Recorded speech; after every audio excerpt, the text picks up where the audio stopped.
Today I'm a little sad. I got my little Trix here. And you'll see her in a lot of my videos. She's never more than a foot or two apart from me. If I leave the property, she'll lay down the driveway and wait on me. When I was working, before I retired, I'd leave, she'd be sitting right in front of the front door, watching as I left. When I'd return, no matter how late, I'd open up the front door, and there she'd be. Never failed. Now, she's been with me for going on, 17 years. She's old. But she's been a faithful little furry friend. More like a dog than a cat. I've never seen a cat follow you around. Be at your side every moment. No, except in the bathroom. But I came out yesterday, and little Trix would normally be on the front porch waiting for her food. But she wasn't. She was laid down by the old oak tree. And when I called her, walked up to her, she tried to meow, but nothing really came out but a little crackling. And I noticed when I fed her, she was gagging, and then sort of spit up some what looked like clear mucus or phlegm. I held her for a while, took her collars off thinking maybe she got hung up on something, watched her for a few hours as I worked out on the property. But she didn't seem to get better, so I called her vet. I couldn't see her yesterday, but we're going in here in just a few minutes.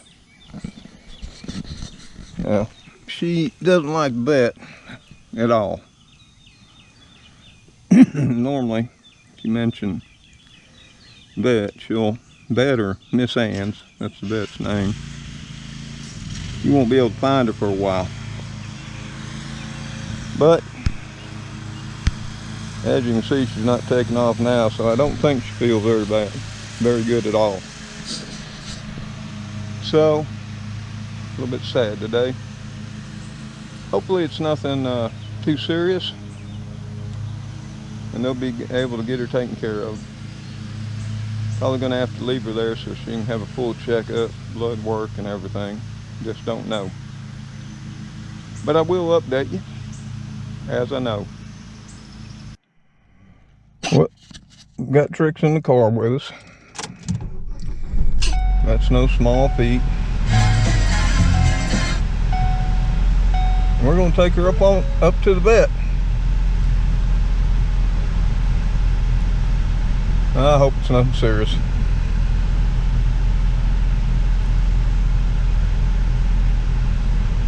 So let's head on up to the vet and see what's going on with her.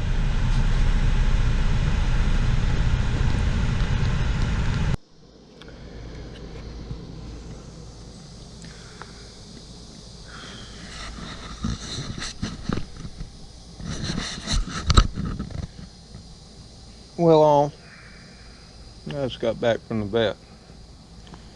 I'm taking Trixie up to Britt's veterinarian service. And she did real well. Better than she ever has. And Miss Ann took a look at her. They did a complete examination. I went ahead and checked her temperature. She didn't have a temperature. Then they weighed her. Of course, she'd lost a lot of weight. Then we took her into the examination room where Miss Ann and another helper or assistant, veterinary assistant, started to take a look at her. And they looked in her ears, didn't see a problem. And then they went ahead and listened to her lungs. Because one of the causes of a feline cat throwing up or gagging on mucus and that can be from a respiratory infection, but her lungs were clear. Miss Ann didn't hear anything or any problems with her lungs. So then they did a visual inspection of her mouth and then her throat and esophagus, thinking there might be some obstruction. Could have possibly been a hairball. That's what I was hoping for.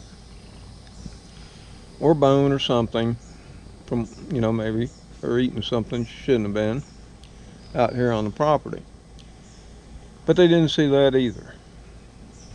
And they tried to look as deep as they could, because another reason for a cat having these symptoms of wanting to throw up mucus and digestive fluids could be a tumor. And Miss Ann told me after they spent some time looking down Trix's throat and that as far as they could see, they couldn't see any tumor, which I was relieved by that. Because in the past, and this has been many years ago, 12, 13, 14 years ago, we had two other little furry friends here. One was named Eddie, and he of course had a brain tumor, cancer, and died from it. And then Jake, which was another cat that my wife had, which was really old. She was over 20 years old. In fact, I'm thinking she was 23, but I can't remember. And Jake also had a tumor. So my fear today was, based on the symptoms I looked up online, one of them being cancer and tumors, that Trixie would have that as well. But from the initial examination, from what they could see visually, she didn't show to have any tumor or obstruction in her mouth, throat, or esophagus. So what Miss Ann recommended was go ahead and keep her. They're going to be doing a blood test. And the reason for taking the blood test is Trix is getting on up there. I thought she was 16, 17 years old. I really couldn't remember when she showed up on the property. She, like all the animals here, are just animals that showed up. They're drop-offs, I call them. I live out on the last street of our small town, right next to the cemetery. And it's extremely rural, heading out from here. And people will come by. They'll go to that, there's a road behind the cemetery that circles it. And they've always been bad about dropping off dogs, cats, and whatever that they don't want anymore. And it used to be a very severe problem. So severe that, I'd have 20 to nearly 40 cats here that we'd have to do something with.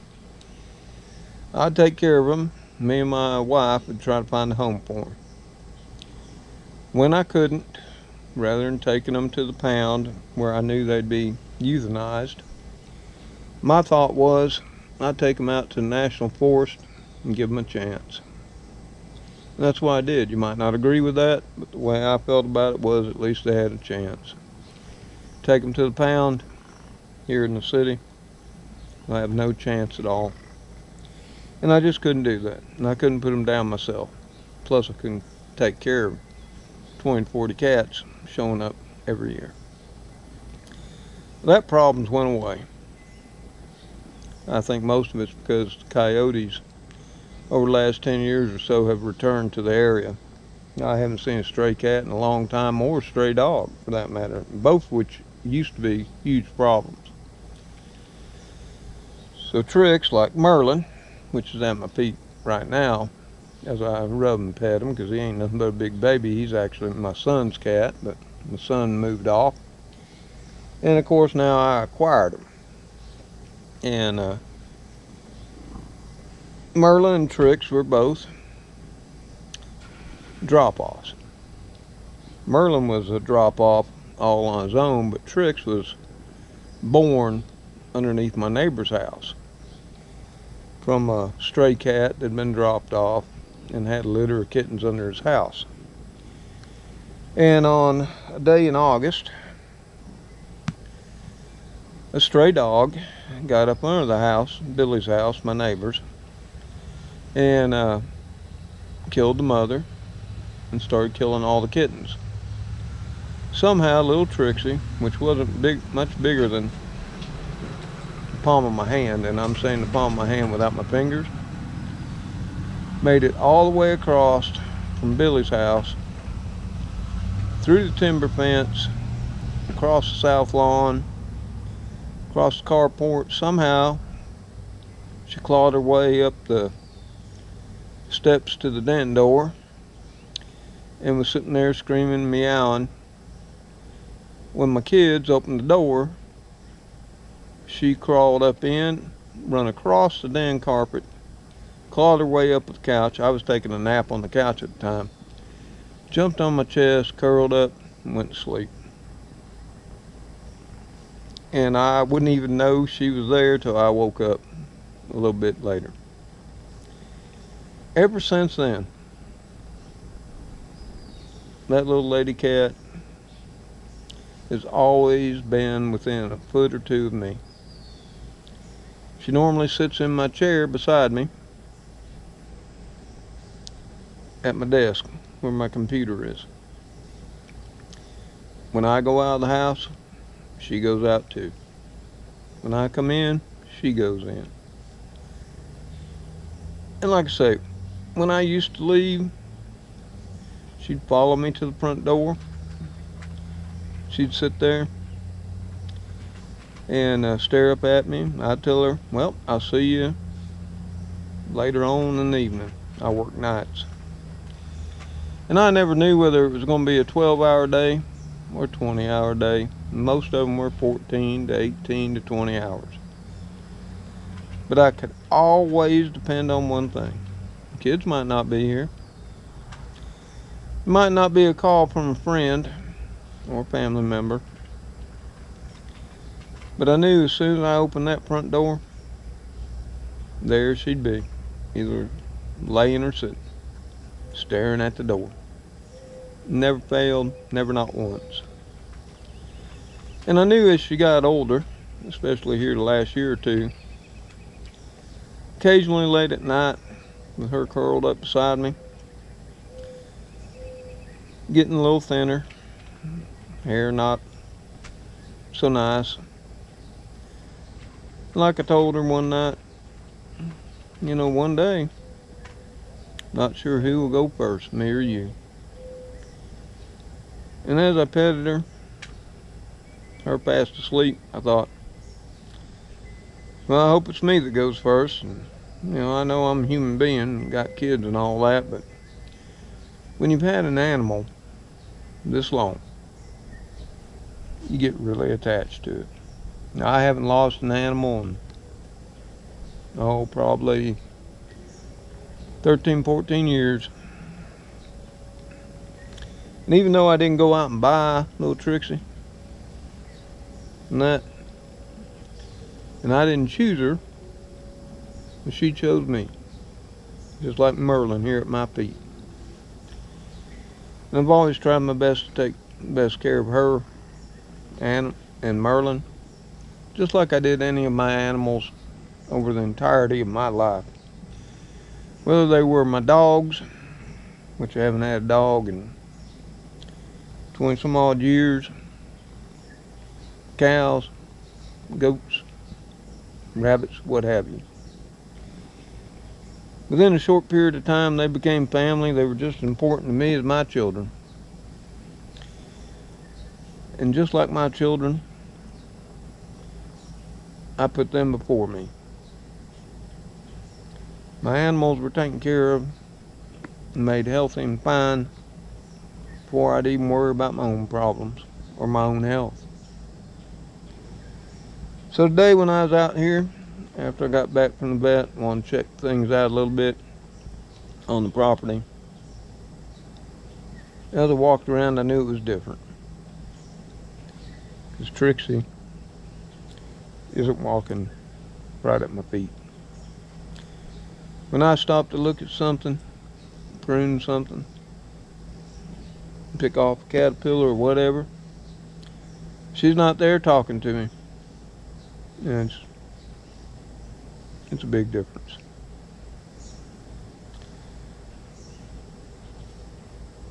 Now, I don't know.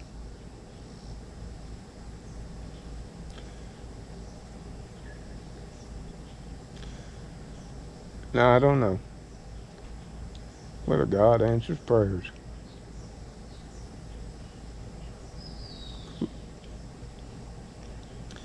For little furry friends. I hope he does. Because I'll be praying for that little lady to be okay.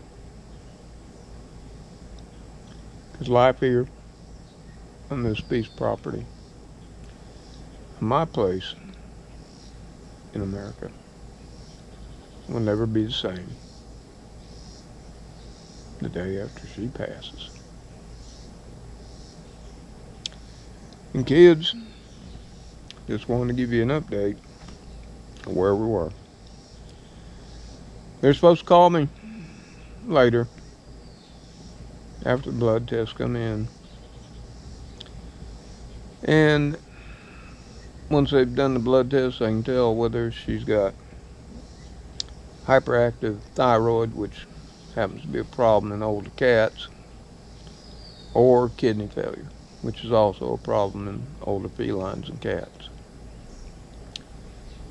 Both can be managed to some extent with diet and medication. But either way, it's just a countdown to her passing. So,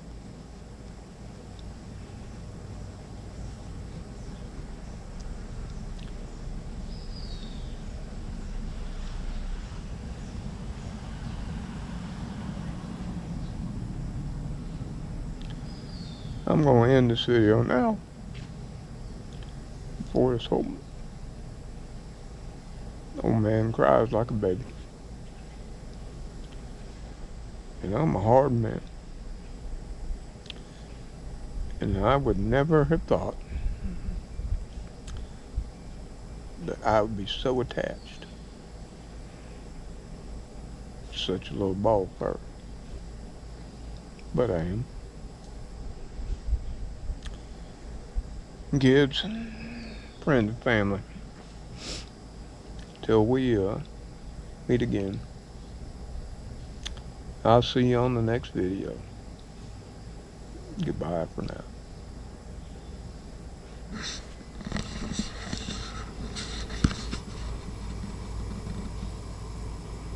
Like I said, Merlin, right at my feet. At least I won't totally be alone.